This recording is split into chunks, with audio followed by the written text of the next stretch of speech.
Hello. चलिए class start करते हैं। पिछले क्लास में हमने डच के बारे में पूरा पढ़ा था और थोड़ा सा ब्रिटिश ईस्ट इंडिया कंपनी के बारे में बैकग्राउंड बताया था। उसमें कुछ क्लासेस चर्चा की थी और एक बारी रिवीजन कर लेते हैं। पिछले क्लास में जब ब्रिटिश ईस्ट इंडिया कंपनी के बारे में बताया था, मैंने बताया था कि अब हम देखते हैं कि ब्रिटेन में जो एलिजाबेथ फर्स्ट, ठीक है, एलिजाबेथ फर्स्ट का जो काल है, लिखा था कि नहीं? एलिजाबेथ एलिजाबेथ फर्स्ट, इसका जो कार्यकाल है एक तरह से ब्रिटेन के इतिहास में स्वर्ण युग के तरह जाना जाता है। ध्यान रखना, स्वर्ण युग, ठीक है। और स्वर्ण युग इसलिए कि इस काल में ब्रिटेन का जो विकास है, मतलब कि देश और विदेश, आंतरिक और बाह्य दोनों स्तर पर काफी व्यापक हुआ है। और यही कारण है कि इसको स्वर्ण युग के तौर पे, एक कारण है, कई कारणों में से एक कारण ये भी है। और उस समय देखो, जब आप यूरोप का इतिहास पढ़ते हो ना, तो उसमें आप देखोगे कि एक समय था कि थ्री जी करके, गोल्ड, ग्लोरी, गन, या फिर गॉड, कई जगह पे गॉड लिखता है, कई जगह गन लिखता है। तो जिस देश के पास जितनी संप्रभुता, मतलब पावर है, आर्थिक रूप से हो, चाहे आर्थिक गोल्ड हो गया, गन, या गॉड को हो, ईश्वरीय या ताकत, अगर उस दोनों को दे, ग्लोरी, तो ऐसे देश की अपनी एक सर्वोच्चता होता था। उसी सर्वोच्चता के दौर में हम देखते हैं कि किस तरह से उपनिवेशवाद की स्थापना हुई है। तो उसी का परिणाम है कि एक तो ग्लोरी और गोल्ड के खोजने के क्रम में हम देखते हैं कि भारत में विदेशियों का आगमन हुआ है और भारत हमेशा से विदेशियों को आकर्षित करने का केंद्र रहा है, चाहे वो प्राचीन काल हो, मध्यकाल हो या आधुनिक काल हो। देखो, इसमें एलिजाबेथ वाला हमने लिखा था। चलिए हेडिंग शुरुआत से लिख लो एक बार, या नहीं तो कल वाला क्लास में लिखा था तो केवल रिवीजन कर लेते हैं, ठीक है। अच्छा, ये बताइए, मैंने पिछले क्लास में लिखवाया था कि ऐसा नहीं है कि अभी जब ब्रिटिश ईस्ट इंडिया कंपनी बन रही है उससे पहले ब्रिटेन का भारत में व्यापार नहीं होता था। कौन सी कंपनी थी जो भारत में स्थल मार्ग से व्यापार करने के लिए बनाई गई थी, याद है? लिवेंट्स कंपनी। हाँ, ये लिवेंट कंपनी लिखवाया था और इसको 1593 में स्थल मार्ग से भारत में व्यापार करने का अनुमति दी गई थी, ठीक है। इसके बाद हमने देखा था कि एलिजाबेथ का शासनकाल अगर इंग्लैंड में देखें, जब ब्रिटिश ईस्ट इंडिया कंपनी, जिसे आमतौर पे हम ब्रिटिश ईस्ट इंडिया कंपनी कहते हैं, लेकिन इस कंपनी का नाम था the governor and company of merchant of London trading into the east. पिछले क्लास में भी लिखवाया था। तो बोला था कि देखो, इसको दो तीन क्वेश्चन यहाँ से बनता है। एक, कि इस कंपनी की जहां जब स्थापना हुई थी तो ब्रिटेन की शासिका तो एलिजाबेथ फर्स्ट है, यहाँ पे लिखवा दिया था आपको। और ये स्वर्ण युग यहाँ पे हमने चर्चा करा था, ठीक है, एलिजाबेथ फर्स्ट। और भारत में कौन था? भारत में शासन था अकबर का, ये भी हमने लिखा हुआ है। और कंपनी की स्थापना कब हुई थी? 31 दिसंबर 1600 को।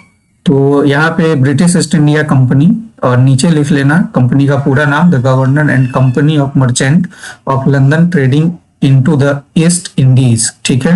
स्थापना लिख लेना 31 दिसंबर 1600 को। और संस्थापक का जब ब्रिटेन में लिखना कि एलिजाबेथ फर्स्ट है, और भारत में उस समय लिख देना अकबर का शासन था, ठीक है। और ये बताया था कि किसी एक व्यक्ति या किसी एक संस्थान का लगा हुआ पैसा नहीं है, इसमें कई सारे लोगों का पैसा लगा हुआ है, यानी शेयर है, ठीक है। तो एक तरह से देखा जाए तो ज्वाइंट कंपनी है, क्लियर। और सबसे पहले जो एक तरह से ज्वाइंट वेंचर वाली कंपनी किसने बनाया था? संयुक्त पूंजी,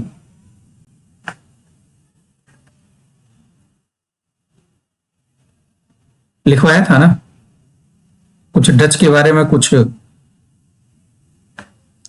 अब देखो, जब कंपनी की स्थापना 31 दिसंबर 1600 में हो गई, ठीक है, 31 दिसंबर 1600, हेलो, आवाज आ रही है ना साक्षी? जी सर, आ रही है। हाँ, तो देखो अब कंपनी का अभियान शुरू होगा। तो मैंने बताया था कि जो ब्रिटिश ईस्ट इंडिया कंपनी का पहला अभियान था वो 1601 का पीरियड है, ठीक है, 1601 में। और पहली जो कंपनी की यात्रा हुई थी वो कहाँ हुई थी? इंडोनेशिया की, ठीक है। और जब भारत में कंपनी आया था उसके बारे में भी मैं पिछले क्लास में लिखवाया था। ये 1608 का पीरियड है, याद है? 1608 का। और 1608 में आपने देखा कि ब्रिटिश ईस्ट इंडिया कंपनी का जो भारत में आगमन हुआ था वो किसके नेतृत्व में हुआ था? कैप्टन हॉकिंस के नेतृत्व में, ठीक है, कैप्टन हॉकिंस। और ये कैप्टन हॉकिंस के काल में ही अगर देखें तो ये सूरत में एक अस्थाई, ठीक है, अस्थाई फैक्ट्री कहें या फिर उसका जो व्यापारिक केंद्र है उसकी स्थापना हुई थी। और सूरत की जो फैक्ट्री है उसको अस्थाई रूप कब दिया गया था? 1611 1213 में, 1613 में। नहीं, 1613 हो गई। हाँ, 13 में 1611 में मसूरी। ये अस्थाई हो गई थी, ठीक है। 1613 में सूरत वाला जो फैक्ट्री है वो अस्थाई हो गई थी, ठीक है। और ये बताया था कि कैप्टन हॉकिंस जहाज से आया था उसका नाम था हेक्टर, लिखा है ना। और जब कैप्टन हॉकिंस जहांगीर के दरबार में गया था तो जहांगीर ने इसे 400 का मनसब दिया था, इंग्लिश खा की उपाधि दी थी, और एक अर्मेनियन स्त्री से इसकी शादी भी करवा दिया था। अब इससे ज्यादा क्या चाहिए? लेकिन जो चाहिए था वो इसको मिला था या नहीं मिला था? व्यापार का अधिकार। नहीं मिला था। हाँ, व्यापार का अधिकार, एक तरह से हम कहें कि भारत के साथ मुक्त व्यापार करने का जो अधिकार है वो कैप्टन हॉकिंस को नहीं मिल पाया था। और इसके बाद जब हम देखते हैं कि भारत में कैप्टन हॉकिंस के बाद जो दूसरा अभियान होता है वो किसके काल में हुआ था? Sir Thomas Roe. Sir Thomas Roe, ठीक है, 1615 वाला ये भी लिखवा दिया था। तो 1615 में एक जो नेक्स्ट अभियान है, देखो उसके बाद ये भी मैंने लिखवाया था 1611, 1608 सूरत, ठीक है, 1611 मसूलीपट्टनम। यहाँ पे भी अस्थाई है, अभी ध्यान रखना, अस्थाई ही है मसूलीपट्टनम वाला भी। और फिर 1615 का जो अभियान है आपके लिए काफी महत्वपूर्ण है, 1615 वाला। और ये अभियान ब्रिटिश शासक या सम्राट कहें जेम्स प्रथम के काल में हुआ था, ठीक है। जेम्स प्रथम ब्रिटिश सम्राट है और ये अभियान हुआ था सर टॉमस रो के। और ये जहांगीर के दरबार में कितने वर्ष तक रहा था सर टॉमस रो? 3 वर्षों तक, 3 वर्ष, ठीक है, और 3 वर्षों तक। और यही वो व्यक्ति है जिसे जहांगीर ने व्यापार करने का क्या दिया था? अधिकार दिया था, ठीक है। यहां तक हमने चर्चा करा था, ठीक है, जहांगीर के दरबार में। इसके बाद एक और घटना मैंने लिखवाया था, शायद 1632 वाला यहाँ पे है, 1632। तो इसको लिखा था या नहीं लिखा था, ये बताइए। सर लिखी हूँ, गोलकुंडा के राजा से हाँ, 1632। फरमान दिया था फ्री हाँ, व्यापार के लिए। 1632 में, हाँ, गोलकुंडा के शासक, गोलकुंडा का शासक था अब्दुल कुतुब शाह, ठीक है। अब्दुल कुतुब शाह से मात्र 500 पौंड वार्षिक दे करके गोलकुंडा में व्यापार करने का, गोलकुंडा का जितने भी बंदरगाह है यहाँ से व्यापार करने का अधिकार ब्रिटिश ईस्ट इंडिया कंपनी ने ले लिया था। और यही कारण है कि इसे जो 1632 का अब्दुल कुतुब शाह का जो फरमान है, एक तरह से आदेश है, एक सुनहरा फरमान की तरह जाना जाता है। इसे क्या कहते हैं? सुनहरा फरमान यानी के तौर पे हम इसे जानते हैं, ठीक है। तो इतना तक हमने पिछले क्लास में पढ़ा था, क्लियर? चलिए आज लिखिए। अब देखो, अब धीरे धीरे जैसे मैंने बताया कि जिस तरह से हमने डच का देखा था, पुर्तगाली का देखा था कि किस तरह से ये लोग आए हैं व्यापार करने, लेकिन धीरे धीरे जैसे जैसे इन लोगों को देश में माहौल मिलता जाएगा वो अपना निवेशवाद की तरफ पैर बढ़ाता जाएगा और इनकी महत्वाकांक्षा प्रबल होती जाएगी। और इसकी महत्वाकांक्षा की प्रबलता का ही चरम सीमा क्या है? उपनिवेशवाद है। अब जब आप इतिहास में साम्राज्यवाद के बारे में पढ़ोगे तो कहता है कि जो पूंजीवाद का जो अंतिम चरण है या चोटी है वही साम्राज्यवाद है, ठीक है। तो अब नेक्स्ट लिखिए, गोलकुंडा के बाद चंद्रगिरी चंद्रगिरी। ये आप डेट देखो, याद रहे तो ठीक है, नहीं तो कोई बात नहीं। 1639 के आसपास, तो मतलब 1639 के आसपास में लिखिए। 1639 में चंद्रगिरी के शासक, चंद्रगिरी, ठीक है। चंद्रगिरी से ध्यान रखना, चंद्रगिरी से इसको क्या मिला था? अंग्रेजों को मद्रास,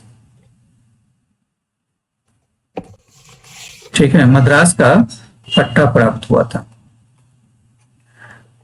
पट्टा या पट्टे जो लिखना है लिख सकते हैं। मद्रास का पट्टा प्राप्त हुआ था। तो कितना 39 है क्या? हाँ, 39। क्लियर? और याद होगा, कई बार क्वेश्चन पूछता है कि मद्रास में जो इस पर जब चंद्रगिरी के शासक से पट्टा मिला था, तो यहाँ पर जो किला बनाया गया था, जिसको यहाँ पे जो फोर्ट बनाया गया था, ठीक है, उस फोर्ट का नाम क्या है? चंद्रगिरी से किससे लिया था? चंद्रगिरी का शासक कौन था? चंद्रगिरी का शासक उस समय एक बार देख लेना, चंद्रगिरी का शासक का नाम देख लेना, ठीक है। क्लियर? अभी मैं भूल रहा हूं। और देखो, ये यहाँ पे जो किला बनाया था, उस किला का नाम क्या था, ये बताइए। ये कई बार आपसे क्वेश्चन पूछता है। फोर्ट सेंट जॉर्ज है मद्रास में, फोर्ट सेंट जॉर्ज, ठीक है, ठीक। और देखो, पिछले क्लास में एक ये भी बताया था कि डच ने जो चीन सुरा को किलेबंदी किया था, उस किले का नाम क्या था? गुस्तावुस, ठीक है। गुस्तावुस। हाँ, गुस्तावुस। लिख लिया?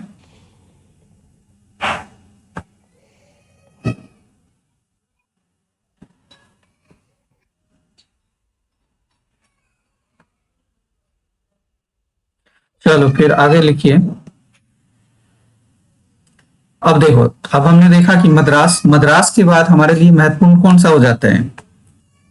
मुंबई, ठीक है, मुंबई। तो मुंबई का कहानी पता ही होगा। अब बंबई लिखिए। बंबई के बारे में ये जो शादियों में दहेज का लेन देन है ना, है वो देख लो। अब महाराज जी शादी कर रहे हैं, तो अब ऐसे लग रहा है जैसे बहुती संपत्ति है और दान में दे दो, ठीक है। तो यही उपनिवेशवाद है। और इसका देखो, उपनिवेशवाद, भारत में जो उपनिवेशवाद है, उसके लिए सबसे बड़ा जिम्मेदार कारक क्या है, ये बताइए। सबसे बड़ा अगर देखा जाए, भारत में जिम्मेदार कारक क्या है? तो देखो, इसके लिए मैंने इसीलिए आप लोगों को एक, जब आधुनिक भारत शुरुआत करा था, तो मैंने पोस्ट मुगल पढ़ाया था। तो पोस्ट मुगल में देखा कि जहांगीर के बाद जो उसका उत्तराधिकारी है, कितने धीरे धीरे और उत्तरोत्तर जैसे जैसे बढ़ते हैं, तो कितना कमजोर होना शुरू होता है। और सबसे बड़ा जो अगर देखा जाए, तो एक तो मेन पॉइंट अगर कहेंगे, तो कहीं ना कहीं जो सेंट्रलाइजेशन है पावर का, उसमें कमजोरी होना। ऐसी कोई सत्ता नहीं है भारत में जो इनको चुनौती दे सके, और जो चुनौती देने का काम किया। तो दूसरा सबसे बड़ा कारण क्या था कि हमारे बीच यूनिटी नहीं था। जो फूट डालो और शासन करो ब्रिटिश की नीति थी, वो बड़ा साबित हुआ, मतलब कि साबित हुआ भारतीय परिस्थिति में। सभी जगह साबित हुआ, ऐसा नहीं कि भारत में ही, लेकिन भारत में उसने इसका खूब इस्तेमाल किया। और सबसे बड़ा कारण ये था कि हम आपस में जो लड़ते रहते थे, डिसेंट्रलाइजेशन, सेंट्रलाइजेशन का अभाव, वो चाहे वो देखो, लगता था कि मुगल के बाद भारत में अगर एक अच्छा शासक कर हो सकता है, तो वो मराठा हो सकता है। और लगता था कि मराठा कहीं ना कहीं एक पावरफुल सत्ता के रूप में आएगा और वो शासन करेगा। लेकिन कौन सी ऐसी लड़ाई थी जिसने ये सिद्ध कर दिया था कि भारत पे अब कौन शासन करेगा? मतलब कहने का मतलब मराठा या ब्रिटिश? बताइए। पिछले क्लास में चर्चा किया था पानीपत की तीसरी लड़ाई, और इस तीसरी लड़ाई, और आपने देखा था कि दूसरी तरफ मुगल की स्थिति नादिर शाह ने स्पष्ट कर दिया था। तो इससे उन लोगों को एक रास्ता दिख गया था और सब कुछ सामने दिखने लगा था कि अब इन लोगों में वो पावर नहीं है कि इसे रोक पाएगा। क्योंकि बड़ा अच्छा स्टेटमेंट है कि पानीपत की तीसरी लड़ाई मराठों की हार नहीं दर्शाता है, ये सिर्फ मराठों की हार नहीं दिखाता है, वो ये दिखाता है कि अब भारत में शासन कौन करेगा। ठीक है, तो देखो ये बंबई है, तो बंबई आपने पढ़ा होगा कि चार्ल्स द्वितीय के बारे में। लिख लीजिए, सम्राट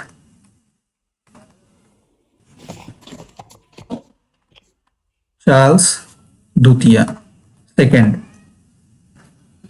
ये सम्राट चार्ल्स द्वितीय है और इसका विवाह किसके साथ हुआ था? इसका विवाह पुर्तगाल हुआ की था, राजकुमारी हाँ, कैथरीन के साथ। पुर्तगाली राजकुमारी से हुआ था। ठीक है, नाम क्या था उसका? शायद कैथरीन नाम था। कैथरीन। हाँ, लिख लो, कैथरीन। कैथरीन। कैथरीन से शादी हुई थी और इसी शादी के उपलक्ष्य में पुर्तगालियों ने, ठीक है, महाराज जी को भारतीय संपदा दान में दहेज के रूप में दे दिया। तो महाराज खुश तो होंगे ही होंगे। ठीक है, तो सम्राट चार्ल्स द्वितीय को दहेज में क्या मिला था? दहेज में मिला था बंबई। ठीक है, ऐसे लग रहा है जैसे यूरोपियों की बखूबी संपत्ति है और एक दूसरे को दान में दे। और इसका सबसे बड़ा कारण है कि हमारे में यूनिटी कहीं ना कहीं कमी थी और उसके आधार पे गिने चुने लोगों ने लगभग 200 वर्षों तक शासन कर लिया। ठीक है, अगर यूनिटी अच्छी रहती तो हम लोगों को जो कई सारे चैप्टर में मिल जाता है कि एक डंडा दिया, कहानी पढ़ा होगा क्लास में, बचपन में ही पढ़ाया जाता है कि एक डंडा दो तोड़ देगा, दो डंडा दो तोड़ देगा।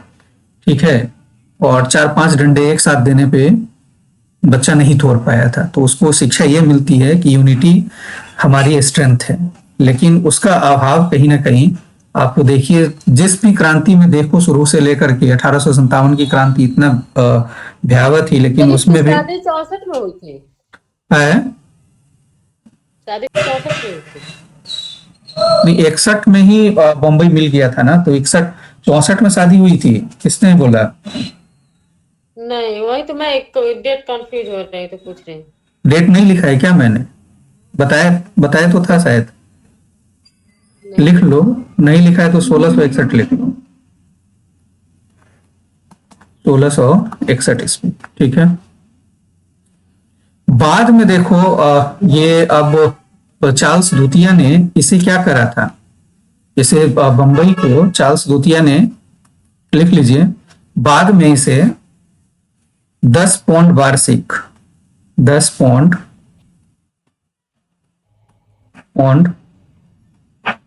वार्षिक, ठीक है, ये 1668-69 में, ठीक है, इसने 10 पौंड वार्षिक किराए पर, लिख लीजिए, 10 पौंड वार्षिक, बाद में इसे 10 पौंड वार्षिक किराए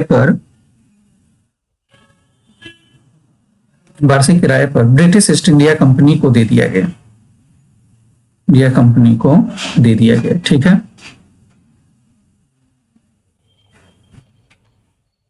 और देखो यही ब्रिटिश ईस्ट इंडिया कंपनी को जब मुंबई दिया गया था चार्ल्स द्वितीय द्वारा किराए पर, तो यहाँ पे एक व्यक्ति है जिसका नाम याद रखना, उसका नाम था उंगियार।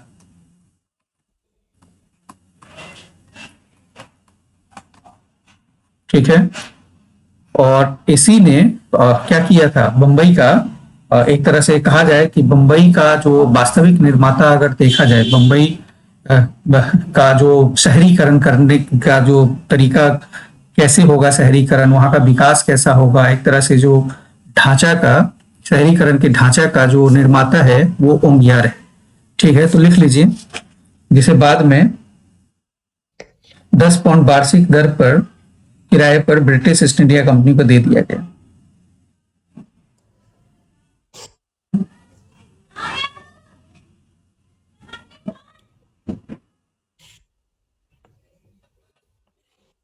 ठीक है, तो बंबई का वास्तविक निर्माता किसे कहा जाता है? इसी उंगियार को कहा जाता है। क्लियर? उंगियार। हाँ, उंगियार।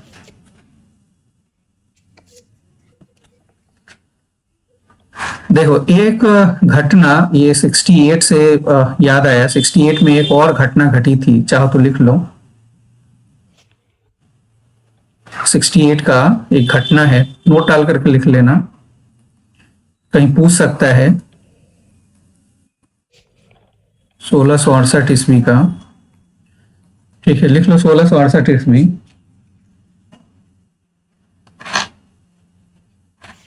लेकिन बंबई के अंग्रेज governor John child, John child,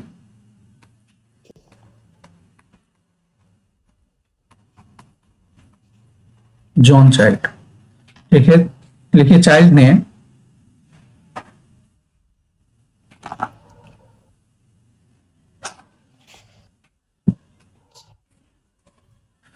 जो अब यहां से जो पश्चिमी तट से हम देखते हैं कि पश्चिमी तट के बंदरगाह जो हमारा गुजरात के नीचे, यानी यहाँ से जो बंबई और यहाँ गुजरात पश्चिमी तट से खास करके जो एक तो सबसे पहले इसने यहाँ पश्चिमी तट के जो बंदरगाह थे इस पे अधिकार किया, ठीक है। और इसके बाद यहाँ से मक्का के लिए यात्रा की शुरुआत होती थी। तो मक्का जाने वाले जो यात्री है, कहा जाता है कि उन्हें या तो एक क्या कहते हैं, बंदी बनाने का या अपने नियंत्रण कंट्रोल में करने का काम किया था। तो लिख लो इसको, हज यात्री को बंदी बनाने का प्रयास किया।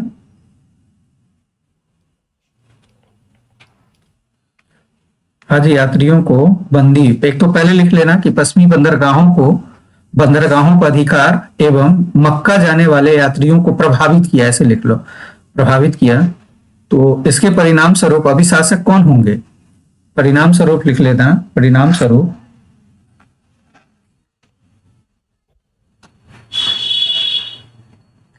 अभी शासक कौन होंगे? 1668। कैसे पढ़ते हो? औरंगजेब कब मरा था? शुरुआत में ही जब करवाया था क्लास आधुनिक भारत का, तो पोस्ट मुगल करवाया था। औरंगजेब को कब मारा था आपने? नहीं मारा था, मतलब क्लास में कब लिखा था कि औरंगजेब की मृत्यु हुई थी? हैं? तो 1668 और औरंगजेब का काल पता होना चाहिए, लिख लो। औरंगजेब ने भारत से निष्कासित करने का आदेश दिया था।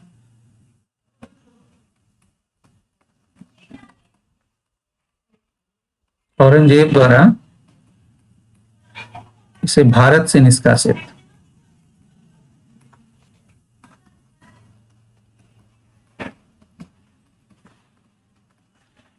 ठीक है, भारत से निष्कासित करने का आदेश दिया था औरंगजेब ने।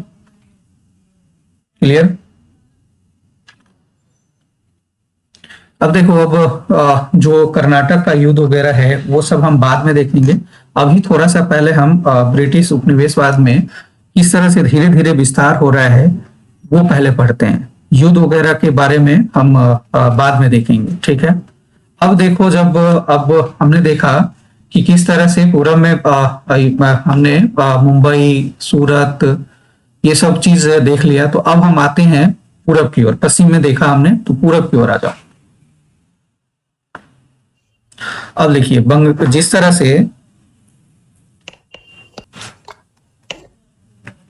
अब आ जाइए बंगाल की तरफ, बंगाल, ठीक है। नोट डाल करके लिखो, ये 1690 में है, तो 1698 के आसपास, 90s देख लेना एक बारी डेट इसको, ठीक है। 1698 या 97-98 में ही, इसी पीरियड में, ठीक है, लिख लो।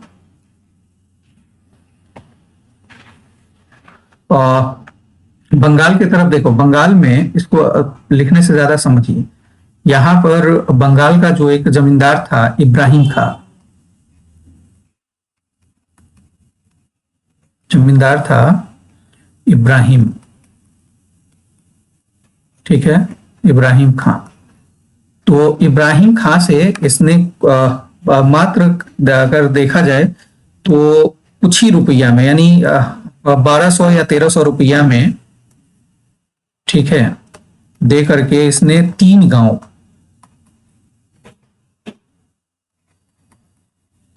कौन कौन से गांव थे पढ़ा होगा? 3 गांव, कौन सा जिसको मिला करके बाद में कलकत्ता बनाया था, कौन से गांव थे? याद रखना, गोविंदपुर, गोविंदपुर, दूसरा सूता नती, और चौथा था कोलकाता, कोलकाता, ठीक है, लिख लीजिए।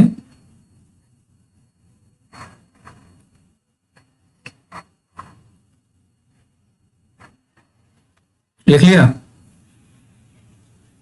लिखो। ब्रिटिश ईस्ट इंडिया कंपनी या ब्रिटिश ने बंगाल के जमींदार इब्राहिम खां से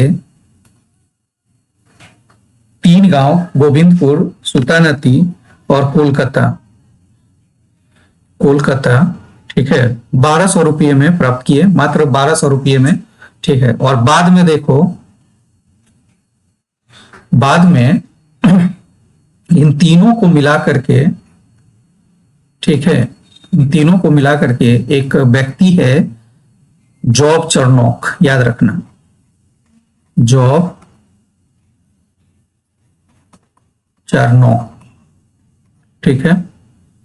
इसका नाम तो सुना होगा, होंगियार और चारनोक, ये दोनों का नाम याद रखो, ठीक है। तो जॉब चारनोक को तो कलकत्ता नगर बसाने का श्रेय दिया जाता है, ठीक है। तो लिख लो, कलकत्ता नगर बसाने का श्रेय किसको दिया जाता है? चारनोक को। और मुंबई नगर बसाने का श्रेय किसको? उंगियार को, ठीक है ना। उंगियार और चारनोक, ये दोनों का नाम याद रखना। यहां से भी कई बार आप लोगों से क्वेश्चन पूछ लेता है। और आपने देखा कि जब कलकत्ता नगर बसा लिया गया, यहां पर भी एक फोर्ट का निर्माण किया गया था, ठीक है। इस फोर्ट का नाम क्या था?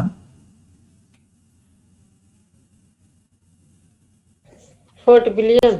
हाँ, very good, Fort William, Fort William, ठीक है। ये 1700 के आसपास, 1700 ईस्वी में लिख लेना के आसपास ये बन गया था फोर्ट विलियम। तो मद्रास में कौन सा फोर्ट था? Fort Saint George. Saint George. और मुंबई का जो निर्माण करने का या मुंबई नगर बसाने का श्रेय किसे दिया जाता है? उंगियार को। और कलकत्ता को बसाने का? जॉब चरनोक। जॉब चरनोक को। और बंगाल अंग्रेजों ने किससे प्राप्त किया था? बंगाल के 3 गांव, जिसमें गोविंदपुर, सुल्तानाती, कोलकाता शामिल था। बंगाल के किस जमींदार से? इब्राहिम खां। हाँ, इब्राहिम खां, ठीक है। तो जैसे फैक्ट बना देगा कि निम्नलिखित कथनों पर ध्यान दे और कौन सा कथन असत्य है या सत्य है, ऐसे करके लिखा रहेगा, ठीक है। क्लियर? जी सर। एक स्टार लगा करके लिखिए। अभी आपने लिखा फोर्ट विलियम, है ना। कलकत्ता में जो फोर्ट बनाया गया, क्या नाम था उसका? Fort William. क्लियर? अब मेरा क्वेश्चन है, यहाँ पे क्वेश्चन लगा करके लिखो कि फोर्ट विलियम का पहला अध्यक्ष कौन था? फोर्ट विलियम का पहला अध्यक्ष, पहला अध्यक्ष हो सकता है या शासक भी दे दे, कोई बात नहीं, शासक या नियंत्रक। या क्वेश्चन ऐसा भी रह सकता है कि सर्वप्रथम फोर्ट विलियम को, ठीक है, किसके अधीन रखा गया? ठीक है, इसका क्लाइव होगा क्या? क्लाइव नहीं था, चार्ल्स आयर। लिख लो आंसर। फोर्ट विलियम दिया गया था सर चार्ल्स आयर, याद रखना। ठीक है,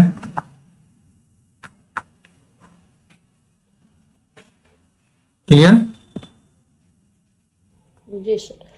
अब देखो, अब हम आ जाते हैं 1700 के बाद। अब जैसे देखा कि 1707 में किस तरह से औरंगजेब की मृत्यु के बाद हमने एक गृह युद्ध देखा था उत्तराधिकारी का, और बाद में किस तरह से उत्तराधिकारी के लिए किस तरह से युद्ध की एक परंपरा, हालांकि देखा जाए तो सल्तनत से लेकर के मुगल तक ये आम बात थी, लेकिन औरंगजेब की मृत्यु के बाद एक और भयंकर रूप लेता है। और धीरे धीरे मैंने बताया था कि किस तरह से इस उत्तराधिकार के युद्ध में सामंत शामिल होता है।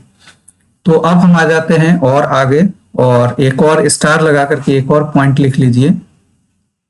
और ये हुआ था 1715। याद होगा, मैंने फर्रुखसियार का कुछ लिखवाया था, याद है? 1715 में उसका तबीयत खराब था। हाँ बिल्कुल, कहानी सुनाया था या शायद लिखवा भी दिया था। ठीक है, तो लिख लो 1715 में जब, हाँ, जॉन सरमन, वेरी गुड, लिख लीजिए। जॉन सरमन के नेतृत्व में, ऐसे ही याद रखा करो, जॉन सरमन, जॉन सरमन की अध्यक्षता में, ठीक है, सरमन की अध्यक्षता में ब्रिटिश प्रतिनिधि, ठीक है, ब्रिटिश प्रतिनिधि मुगल सम्राट फर्रुखसियार, मुगल सम्राट फर्रुखसियार,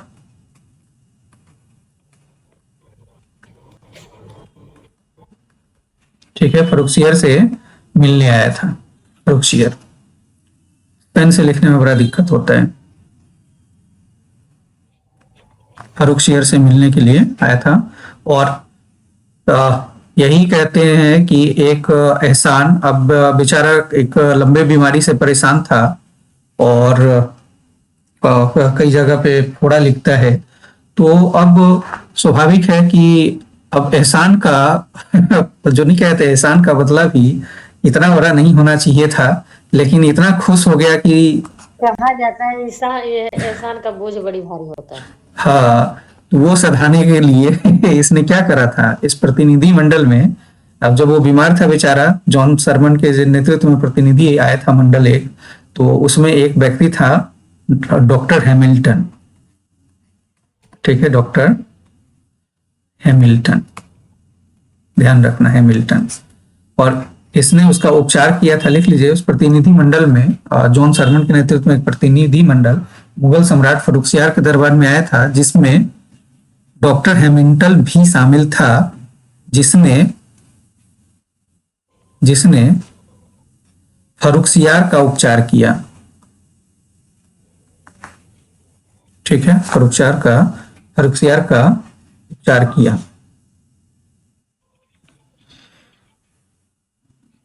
अब देखो, अब यही है कि फर्रुखसियार बेचारे इतना खुश हो जाएंगे कि एक फरमान जारी करेगा 1717 में, लिख लीजिए। परिणाम स्वरूप तो 1717 में फर्रुखसियार ने ब्रिटिश ईस्ट इंडिया कंपनी को अनेक रियायतों के साथ,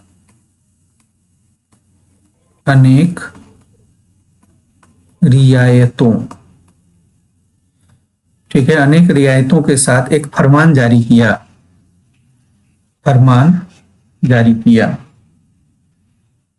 क्लियर?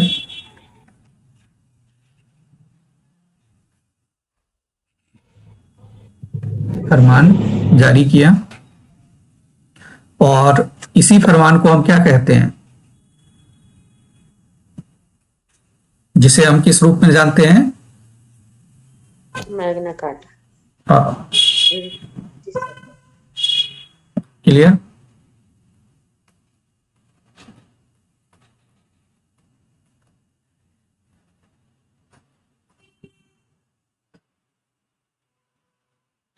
अब देखो, अब यहाँ पे इसको एक तरह से भारत में व्यापार करने का जो पूरा अधिकार है, मैग्ना कार्टा उसको मिल चुका है। अब वो भारत में एक स्वतंत्र व्यापारी की तरह व्यापार करना शुरू करेगा। ठीक है, तो ये था ब्रिटिश ईस्ट इंडिया कंपनी का एक बैकग्राउंड, और इसको अब व्यापार में, भारत में व्यापार करने का अधिकार मिल चुका है। देखो इसके बाद का जो कहानी है हम आगे इसको लेकर के चलेंगे। अब एक छोटा सा पार्ट है डेनिस का, डेनिस इसमें पढ़ लो। देखो इसके यही मत समझना कि ब्रिटिश ईस्ट इंडिया कंपनी हो गया, अभी हम यूरोपीय कंपनी का आगमन देख रहे हैं। ठीक है, आगमन और वो किस तरह से स्टेब्लिश हो रहा है वहां तक लेकर के आ रहे हैं। बाद में British east India company, French company या फिर अदर अदर जो है, ये सब आपस में किस तरह से इन्वॉल्व होंगे उसके लिए एक अलग चैप्टर बनाएंगे। ठीक है, डेनिस के लिए हमारे पास ज्यादा इंफॉर्मेशन नहीं है, तो डेनिस के लिए छोटा सा नोट लिख लो, डेनिस। और फ्रांसीसियों का हमारे पास अच्छा खासा है। बाद में हम किस तरह से ब्रिटेन और फ्रांस के बीच में प्रतिद्वंद्विता हुई है उसको हम एक अलग से चैप्टर बना करके पढ़ लेंगे। डेनिस के बारे में लिख लो।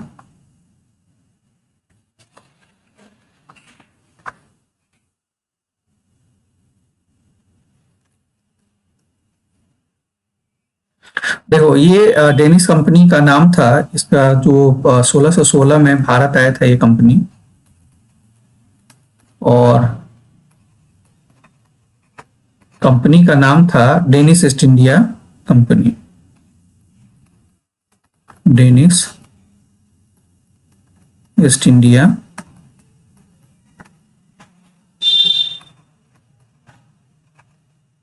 कंपनी।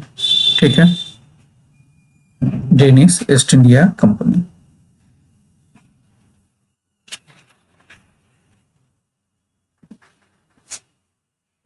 और देखो इस कंपनी का जो मुख्य केंद्र था भारत में, ये आपसे पूछ सकते हैं डेनिस कंपनी का भारत में मुख्य केंद्र, ठीक है, क्या था बताओ।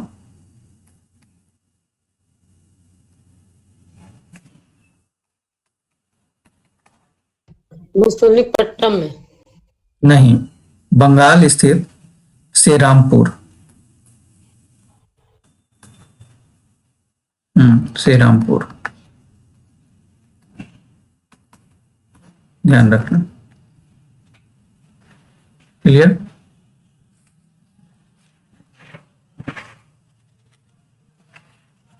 बंगाल स्थित श्रीरामपुर में इसकी, देखो नेक्स्ट जो हमारा क्लास होगा उसमें हम फ्रांसीसियों के बारे में पढ़ेंगे। क्लियर। जी सर।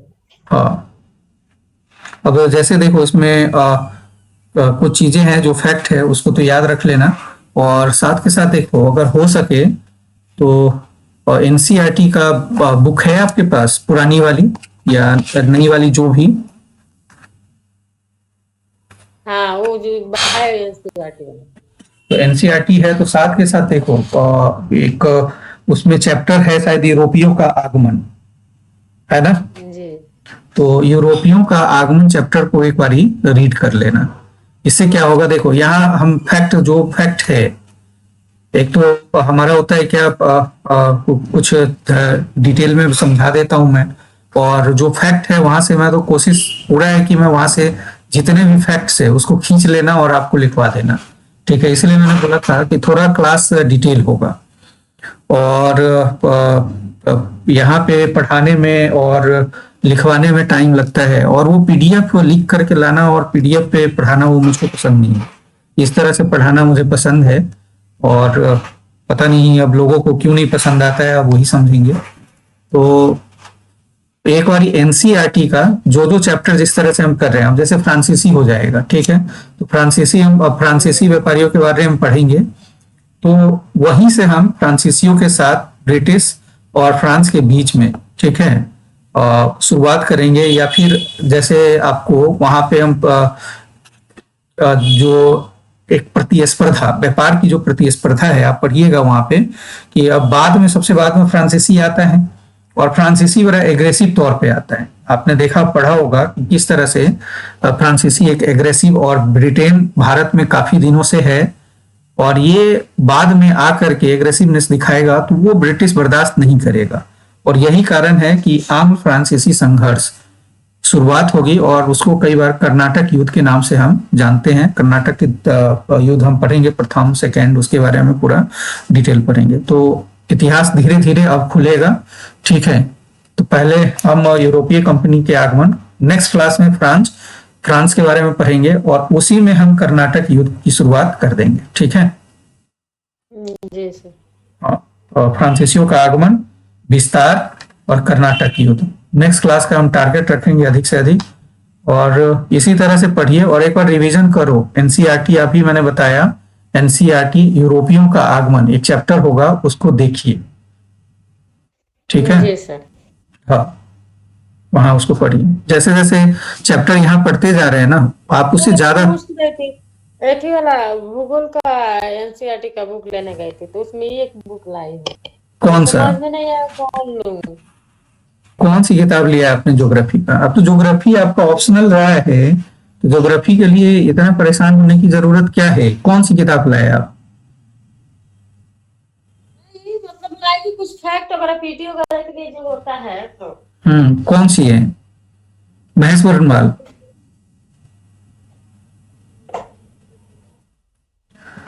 महेश वर्णवाल लिया या क्या लिया है आपने? एनसीईआरटी का अगर देखो, एनसीईआरटी पढ़ना है तो 9th क्लास का और 11th क्लास का एनसीईआरटी अच्छी है।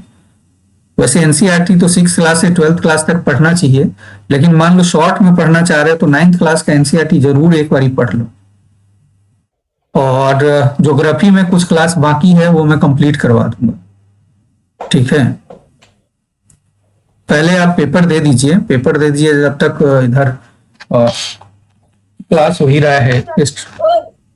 किसका वाला था? दोनों था, 12 वाला ली हूँ, भौतिक भूगोल मूल सिद्धांत। हाँ, बताया नहीं। और देखी तो उसमें बस्ती भूगोल वगैरह का था, तो हमको लगा कि नहीं नहीं, वो मत लीजिए आप। एक किताब 9th क्लास का ज्योग्राफी है ना, 9th क्लास का ज्योग्राफी ले लीजिए और पहले उसको एक बार ही पढ़िए, ठीक है। तो इसमें 4 बुक दिखा रहा था। ना ना, आप एक बार में इतना किताब लेने की जरूरत नहीं है कि टेबल पे बहुत सारा किताब हो जाए तो एक फ्रस्ट्रेशन है। एक एक करके जो पढ़ रहे हैं पहले उसी को पढ़िए, तो ठीक है। हमको जब इसको पढ़ते तो हमको लगा कि इस टाइप का, इसका मतलब ज्यादा देखो अभी आपके पास पढ़ने के लिए, जैसे देखो आपका पॉलिटी पूरा हो गया है, हो गया है ना। इसमें हिस्टोरिकल बैकग्राउंड और दूसरा इसमें हम अपना कॉन्स्टिट्यूशन, ये पूरा कवर कर लिया है, ठीक है। और दूसरा पार्ट हमारा है ज्योग्राफी। तो जियोग्राफी में देखो फिजिकल और पॉलिटिकल का, इसमें ये दोनों का अधिकांशतः पार्ट हमने कंप्लीट कर लिया, जिसमें हमने पहाड़, पठार, झरना, जो भी चीजें हैं पूरा ऑस्ट्रेलिया से लेकर के शुरू करा था, और फिर Africa, south America, north America, इसके बाद पूरा यूरोप, एशिया, और किस तरह से फिर बाद में हम इंडिया का पूरा फिजिकल जो भी ज्योग्राफी है वो हमने देखा है, ठीक है। अब इसमें एक छोटा सा केवल पार्ट है वो हमारा, जिसमें हम क्लाइमेट वगैरह के बारे में पढ़ेंगे, ठीक है। तो ज्योग्राफी, वो इसका रिवीजन करिए। पॉलिटी जो आपने कर लिया है तो टाइम निकाल करके, जैसे समय बांट लो। सबसे मेन चीज होता है टाइम का मैनेजमेंट। टाइम डिवाइड करिए कि कितने बजे से, जैसे अभी हम हिस्ट्री पढ़ रहे हैं तो हिस्ट्री पढ़ रहे हैं तो अभी आपको मैंने बताया बुक कि कम से कम जैसे हमारे पास 11th और 12th, अगर मान लो 6 से लेकर के नहीं है तो कम से कम 11th 12th का न्यू और ओल्ड दोनों होना चाहिए। ओल्ड तो ओल्ड ज्योग्राफी है 12th क्लास का, जो आपका पहले वाला जो बिपिन चंद्रा वाला होगा, आपको बताया था लेने के लिए। लिया है कि नहीं लिया है? ओल्ड वाला ली हूँ, न्यू वाला नहीं ली। हाँ तो बिपिन चंद्रा वाला, तो बिपिन चंद्रा वाला जो किताब है उसमें जैसे हमने पोस्ट मुगल पढ़ा, ठीक है। तो पोस्ट मुगल पढ़ा तो अगर आप उसको अगर एक बार देखना चाहे तो आप मध्यकाल से देख सकते हैं, वहां से सतीश चंद्रावाला में भी दिया होगा। और इसका थोड़ा सा पार्ट आपको यहाँ भी मिल जाएगा। लेकिन आपको जैसे यूरोपियों का आगमन है, एक चैप्टर ही होगा वहां पे यूरोपियों का आगमन। ठीक है, एक बारी देख लेना, यूरोपीय कंपनी भारत में जो आई है उसके बारे में, उसको एक बारी पढ़िए। तो ये साथ के साथ हिस्ट्री है, साथ के साथ जैसे जैसे चैप्टर बताते जाता हूं वैसे वैसे चैप्टर पढ़ते जाइए, ये सही रहेगा। मतलब आप तो शुरुआत से हिस्ट्री का शुरुआत से पढ़िए। ठीक है, चैप्टर क्या आप 11th-12th का विपिन चंद्रा वाला आप शुरू कर दीजिए पढ़ना, ताकि यहाँ मैं पढ़ाऊंगा वहां आपका रिवीजन होता रहेगा। ठीक है, या कोशिश करिए कि आप पहले से ज्यादा पढ़ करके बैठिए क्लास में, ताकि आपको तुरंत समझ में भी आएगा और रिवीजन भी होगा। दूसरा, टाइम निकालिए। जैसे इन पॉलिटी हमने पढ़ा है तो पॉलिटी में मेजर पार्ट आपका मॉडर्न इंडिया का मेजर पार्ट मैंने करवा दिया, जितना भी संवैधानिक विस्तार है, चाहे वो रेगुलेटिंग एक्ट से लेकर के, ठीक है, स्वतंत्रता अधिनियम तक का पूरा पार्ट यहाँ करा हुआ है। तो इसका रिवीजन करिए। कॉन्स्टिट्यूशन का एक एक पॉइंट हमने पढ़ा है, कम से कम मुझे लगता है कि 54-55 क्लासेस हमारा हुआ है पॉलिटी का। ठीक है, 30-40 क्लासेस हमारा ज्योग्राफी का है आपके पास। तो आप इन सबका टाइम बांटिए, जैसे हिस्ट्री और पॉलिटी एक साथ करिए टाइम बांट करके। बाद में जैसे ज्योग्राफी आप रिवीजन पे आते हैं, अब जब हिस्ट्री कंप्लीट हो जाए, ठीक है, अब जैसे देखो पॉलिटी कंप्लीट हो गया है, पॉलिटी अगर हम पढ़ लिया ना अच्छे तरीके से, तो पॉलिटी रिवीजन के साथ साथ प्रीवियस ईयर के क्वेश्चन पेपर देखिए कि आप कितना क्वेश्चन सॉल्व कर लेते हैं। इसी तरह से जैसे हिस्ट्री कंप्लीट होगा या जो कंप्लीट होता जा रहा है, तो अब तो बड़ा अच्छा वो घटना चक्र वाला चैप्टर वाइज चैप्टर करके क्वेश्चन दे रहा है, अच्छी बात है। तो आप साथ के साथ प्रीवियस ईयर के क्वेश्चन पेपर का, ठीक है, रिवीजन करिए और देखिए कि आप कितने क्वेश्चन को सॉल्व कर पाते हैं। तो इसका तो है, लेकिन पॉलिटी वाला ले रही हूँ। नहीं नहीं, उसको पॉलिटी वाला भी ले लीजिए, ज्योग्राफी का भी ले लीजिए। ठीक है, और इसी तरह से जैसे ज्योग्राफी है, अभी ज्योग्राफी का आप देख सकते हैं तो देखिए, नहीं तो अभी आप हिस्ट्री पॉलिटी करिए। ज्योग्राफी भी इस 17 तारीख का आपका पेपर है, उसके बाद में इस महीना में हो सकता है कि ज्योग्राफी कंप्लीट करवा दूं मैं। तो ज्योग्राफी कंप्लीट हो जाएगा तो आप रिवीजन करिए, क्वेश्चन पेपर देखिए। तो इस तरह से आपकी ये तीनों सब्जेक्ट अच्छे तरीके से तैयार हो जाएगा। इसके बाद देखेंगे कि हमारा या तो इकोनॉमिक्स या फिर साइंस टेक्नोलॉजी का जो भी पार्ट रहेगा उसको देख लेंगे। तो ये तीन तो ट्रेडिशनल सब्जेक्ट है, यहाँ से बहुत सारे क्वेश्चन आते हैं, इसको बेहतर तरीके से तैयारी करिए। दूसरा बिहार वाला, देखो बिहार स्पेशल का मैंने 3 क्लासेस आपको बताया था, याद है? बिहार स्पेशल हिस्ट्री का, ठीक है, हिस्ट्री उसमें 3 क्लास बताया था, इसको मैं और कंटिन्यू कर दूंगा। ये तीनों क्लास का लिंक आपको दे दिया था, उसका रिवीजन करिए।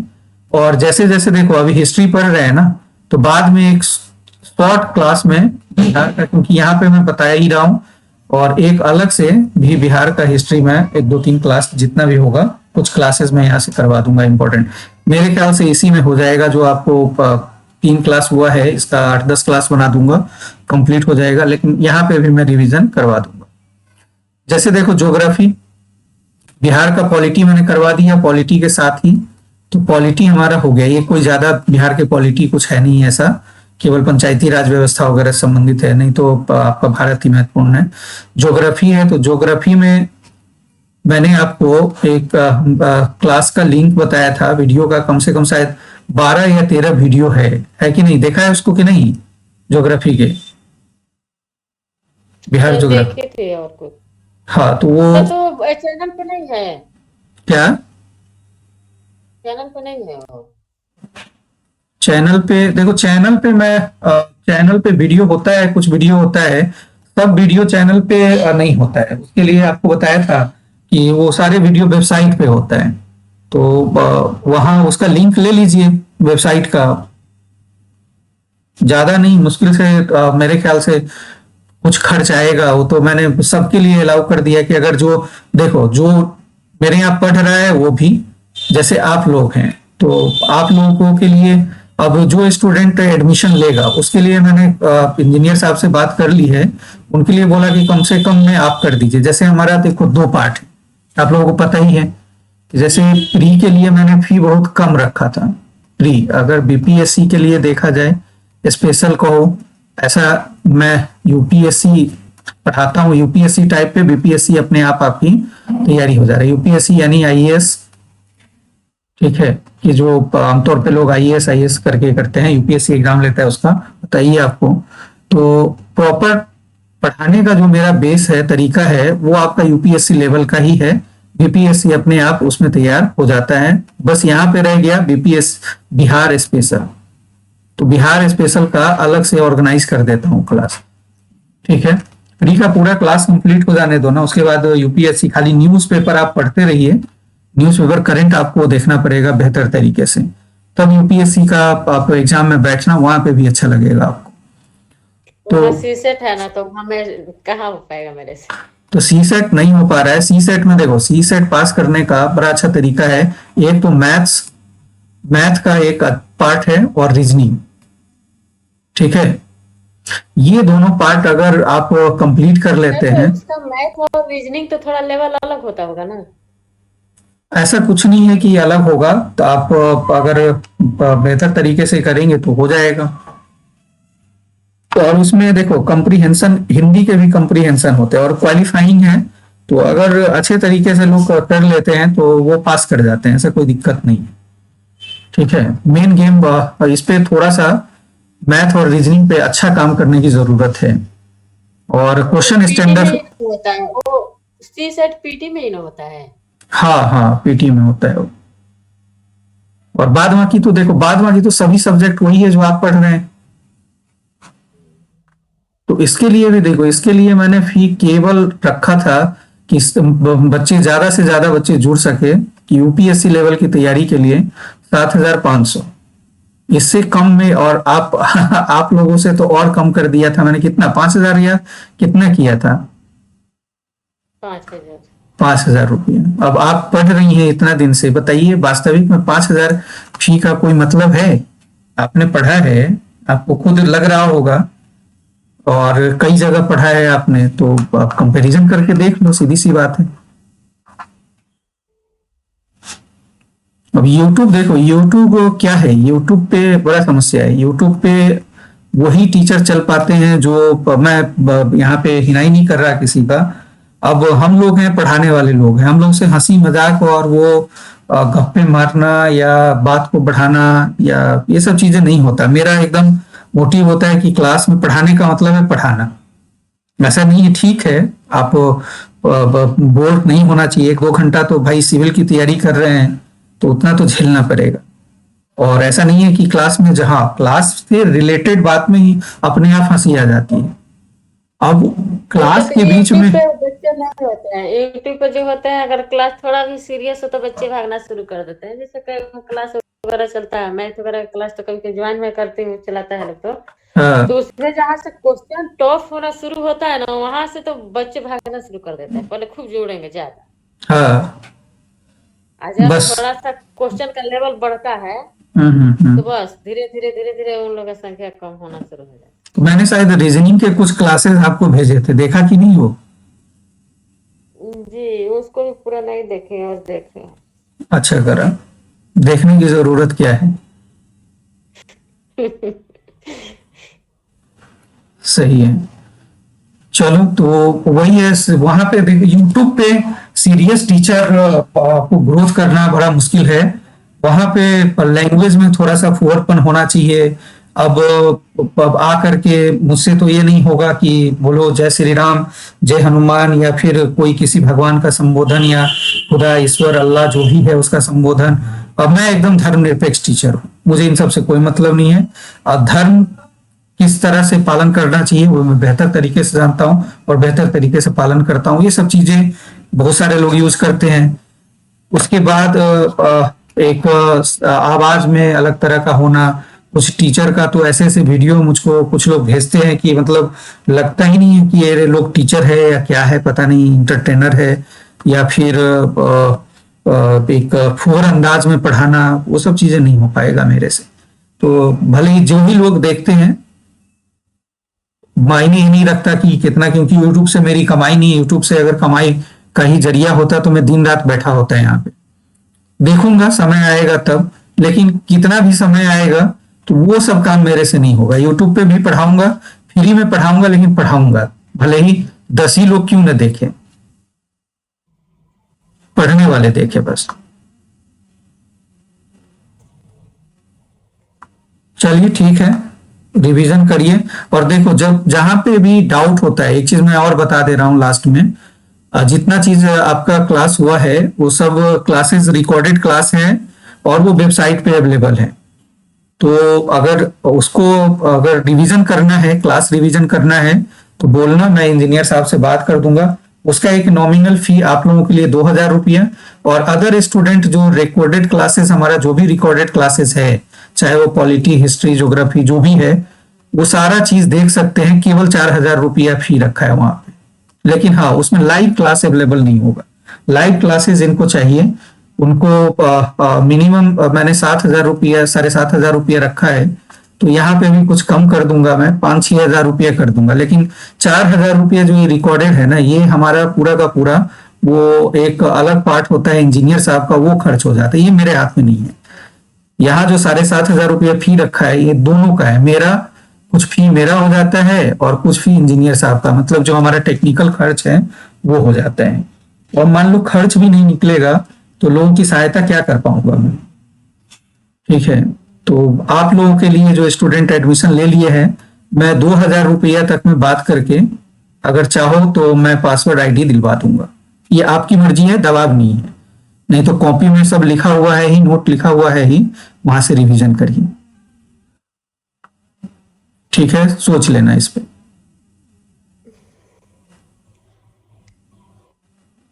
ठीक है सर। हाँ, और इसमें ये नहीं कि ये 2,000 रुपया जो है, इसमें ये नहीं कि आपको मैं एक टाइम पीरियड दूंगा, नहीं, ऐसा मैं नहीं करता। जब तक आप तैयारी कर रहे हैं, जब तक आपका होगा, तब तक आप रिवीजन करते रहिए। खाली पासवर्ड और आईडी रिन्यू करवा लेना, ठीक है। मैं वो सब कोचिंग वालों की तरह नहीं करता हूँ कि 1 साल वैलिड होगा, 70 जब आपका बीपीएससी होगा तब तक वैलिड होगा, वो सब काम मेरा नहीं है। मेरा काम है पढ़ाना भाई। केवल ये एक नॉमिनल खर्च है, आपने दे दिया, और वो प्रत्येक सर तो साल। इसका तो मेंस और पीटी दोनों वाला का हो जाएगा। क्या? मेंस और पीटी दोनों वाला का हो जाएगा। नहीं नहीं, मेंस का वो तो मैं आपका अलग से करवा दूंगा, उसका चिंता मत करो। ये पीटी के लिए, मेंस ये पीटी, मेंस के लिए नहीं, मेंस के लिए अलग है। मेंस का अगर जो मेंस लोग सोचेंगे कि रिकॉर्डेड क्लास मेंस का देखना है, उसका फी अलग होगा, क्योंकि वो एक अलग तरीके का हो जाएगा। वो उसका फी वो मेंस वाले में बताऊंगा मैं। इसमें प्री तक रहने दीजिए। ये एज ए हेल्प के तौर पे है कि ताकि दूर दराज के बच्चे को एक बेहतर तरीके से हेल्प किया जाए। ठीक है, मेंस में मैं भी कर दूंगा, लेकिन मेंस में फी देखो, मेंस में जैसे मेरा फी है अब जहां पे 25,000 रुपये फी है दोनों पेपर का, तो रिकॉर्डिंग क्लास का वहां पे मैं 50% तक कर दूंगा कि रिकॉर्डेड क्लास जिसे देखना है उसका मैं 15,000 तक के आसपास रिकॉर्डेड क्लास का रखूं। अब आपको ये भी बता दूं कि आपकी बिहार में ही बहुत सारे ऐसे टीचर हैं जो 1900 रुपया में मेंस पढ़ा रहे हैं जीएस पेपर। तो भीड़ तो हो सकती है, लेकिन पढ़ाया क्या जाता है, नहीं जाता है, वो आप लोग पहले देख लीजिए वहां पे, फिर आना मेरे पास। ठीक है, तो मैं भी थोड़ा बहुत फी में कम कर ही देता हूँ। ऐसा नहीं है कि अगर जो दोनों पेपर पढ़ रहे हैं बच्चे, तो मिनिमम देखो, मिनिमम फी अगर हमारा भी परेशानी और खर्च हो जाता है कि दोनों पेपर का मिनिमम 20,000 रुपया से कम कितना आएगा आदमी, उतना से कम में बड़ा मुश्किल हो जाता है। लेक्चर देना और ये करना बड़ा मुश्किल हो जाता है। ठीक है, तो इसीलिए मैंने इस बार तो मेंस के लिए वीडियो का भी नहीं डाला कि मैं ऑनलाइन बैच शुरू करने जा रहा हूँ, क्योंकि बच्चे पैसा ही देना नहीं चाहते। क्लास से जुड़ जाते हैं, कुछ दिन पढ़ेंगे, और जब फी मांगने की बात आती है तो गायब हो जाते हैं। वही 2,000 2,500 वाले लोग अच्छा लगना शुरू हो जाते हैं।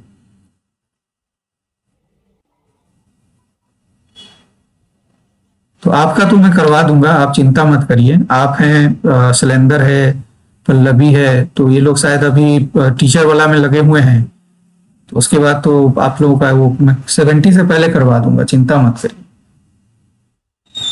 ठीक ना। ठीक है सर। और प्री जिस तरह से मैंने बताया है उस तरह से तैयारी करिए। जो पढ़ रहे हैं उसको एनसीईआरटी को पढ़ते जाइए, जो हो चुका है क्लास उसका रिवीजन करिए और प्रीवियस ईयर क्वेश्चन का वो सॉल्व करिए। बेहतर तरीका से रिवीजन करिए और अच्छा स्कोर होगा, नहीं करिएगा तो मुश्किल हो जाएगा, ठीक है ना। क्योंकि अब वो समय नहीं रहा कि हाँ वो समय बड़े बड़े दे के आ रही हूँ, इधर जाऊंगी फिर टाइम, अब 6-7 दिन का टाइम है, इधर जाऊंगी बुक वगैरह लेने तो फिर एक दिन का टाइम मेरा बर्बाद हो जाएगा। पेपर दे कर आऊंगी तो जाऊंगी बुक लाने। ठीक है, जो भी है, क्योंकि अब वो समय नहीं रहा कि बड़े बड़े प्रोधा साहब यूट्यूब पे आते थे, लुसेंट लेकर के 1-2 किताब कहते थे, 2 किताब पढ़ करके बीपीएससी हो जाएगा, और ऐसा नहीं होता था, हो भी जाता था, केवल लुसेंट पढ़ के लोग प्री निकाल लेते थे। ठीक है, हम लोगों ने खैर हम लोग ने तो सिविल की तैयारी की है और पता ही है कि हमने आईएएस मेंस भी लिखे हैं, तो ये हम लोगों का तो उतना नहीं हुआ कि चलो लुसेंट पढ़ करके दिया जाए, लेकिन हम लोग भी लुसेंट देखे थे, ऐसा नहीं है। और उस समय में ऐसा था कि उस टाइप के क्वेश्चन भी आते थे, फैक्ट आता था, और जब मेंस लिखने हम लोग जाते थे, मैंने तो लगातार बीपीएससी दिया है, तो उसमें बहुत सारे स्टूडेंट ऐसे मिलते थे जो वन डे एग्जामिनेशन के स्टूडेंट होते थे। तो अब वो समय नहीं रहा कि केवल वो सब जो वीडियो होता था कि रिकॉर्डेड क्लास ला करके 10 क्वेश्चन का रिवीजन कर लिए, हिस्ट्री का 10 क्वेश्चन बना दिया, यूट्यूब पे डाल दिया और उसको देख रहे हैं, लुसेंट पढ़ रहे हैं, उससे हाँ कुछ क्वेश्चन हो जाएगा, 20-30 क्वेश्चन आप फैक्ट निकाल लेंगे, उससे ज्यादा नहीं निकलेगा। आप 68 और 69 क्वेश्चन देखा है, इससे तो समझ में आ ही गया होगा। जी सर। हाँ, तो मेहनत करिए। चलिए ठीक है, क्लास समाप्त करते हैं।